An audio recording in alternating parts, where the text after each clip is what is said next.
What is one of the biggest things you've actually seen people be conditioned to? Because I'd say social media right now. If I don't have likes on my picture, do I really exist? Yes.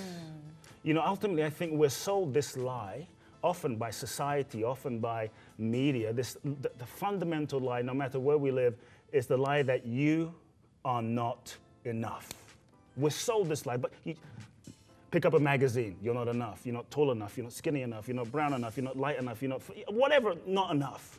And so we're then sold and hypnotized this lie that if you just drink this drink, if you just wear these clothes, if you just look this way, then you'll finally be enough. I believe ultimately we are enough just inherently who we are, our spirit, our souls, but we've forgotten.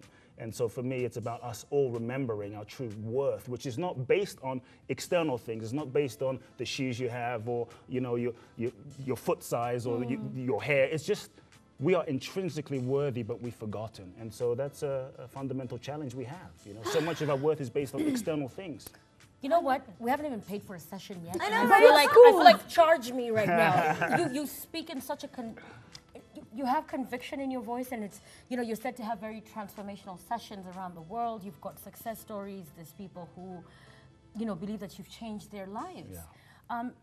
Have you ever had your own personal challenges, your own personal battles that you've had to deal with? Sure, life is full of challenges. You know, one of my first challenges was when I was 14. My father announces to the congregation, my son's taking over my ministry. I mean, no pressure. There's hundreds of thousands of people. And in that moment, in front of 5,000 people, my entire heart sunk because I knew that this was not my path. You know, when you feel a truth, I knew this was not my path, but I was too afraid to confront my father. I was too afraid to say, Dad, this is not for me. And so I went along with it for 4 years, and it broke my heart inside. I believe that when we're not honest with ourselves, when we betray ourselves, when we're not true to ourselves, it kills us inside. It's kind of like an internal suicide. It took me 4 years to muster up the courage, so it was tremendously painful. But then I had to speak to my father and speak the truth. And my fear was if I really live my truth, then I'm going to lose his love. If I really am who I am, then I'm going to lose his love. I'm going to be abandoned. I'm going to be alone. I'll never have a relationship with him. So when I finally spoke to my father, he said nothing. He simply said, "Are you sure you don't want to take over?" I said, "Yes." We didn't speak for 2 years, and that was that. And so it was challenging, it was a heartbreaking, but I knew in my heart, I looked into my future and I realized I could be successful by everyone else's standards, but if I didn't have myself, if I wasn't true to myself, then what do I have? What is a car? What is a watch? What are these material things? We can't take any of this with us. To me, real fulfillment is being who you really are, and so many of us were not, and it takes courage. Oh my God, I say that all the time. Be you. Yeah. You know, I said, I like one of your quotes, like the way you say, don't try to understand other people, understand you. Yeah. Like first, that means a lot. Then you know it's not about other people, it's just all about you. Yeah. And then there's so many things, I could quote so many things about you, but I want to know about you are the one. Yes. The book. Girls. Oh my gosh, is it my You get a book. You get a book. You get a book. You get a book. We all get books.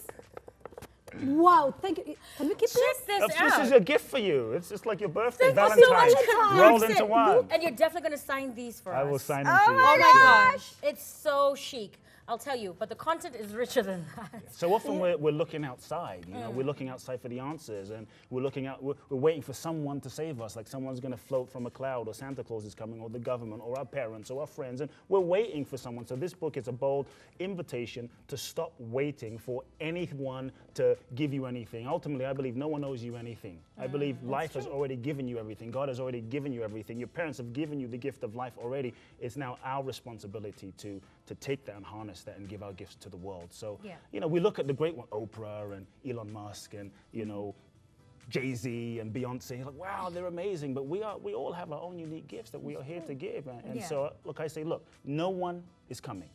No one's coming because you're here, we're here, and the world needs us more than ever to give our gifts. Yeah.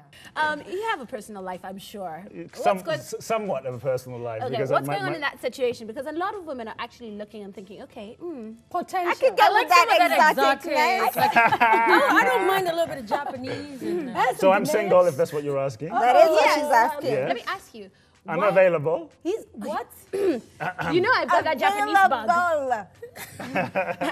Actually, by the You way, got me sweating over here. Kenyan Korean, Kenyan Japanese, anything Asian Yes. is my thing. Yesterday I had sushi.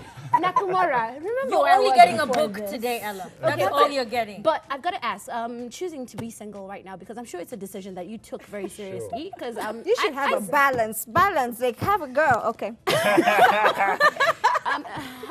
how did you reach that decision? Because I'm single and searching and chastised a lot for Just throwing her hat on the table. For me, honestly, it hasn't been a decision. I've always been open and available, but I'm a man that I have a mission, and I have a very clear purpose, and that purpose is to serve humanity, and I'm very clear on that purpose, and in that focus and that dedication to that purpose, there's really very little room for unnecessary distractions. And so what I'm really feeling for is not just a woman to date or hang out with or someone that looks cute or looks nice or talks well. I'm really feeling for a soulmate match. And here's my criteria for, and this is something I would propose for all men on a purpose, and for women who are interested in finding a man who's up to great things. My criteria of what I'm feeling for, this was my criteria.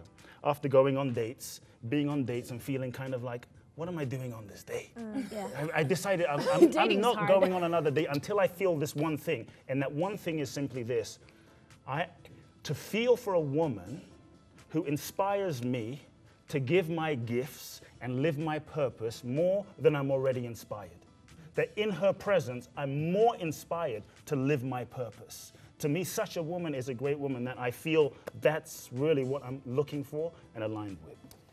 Hi, my name is Monique Bett. Thank you so much for watching Let's Talk. If you want to relive those moments and hang out with us, don't forget to check out more videos and subscribe.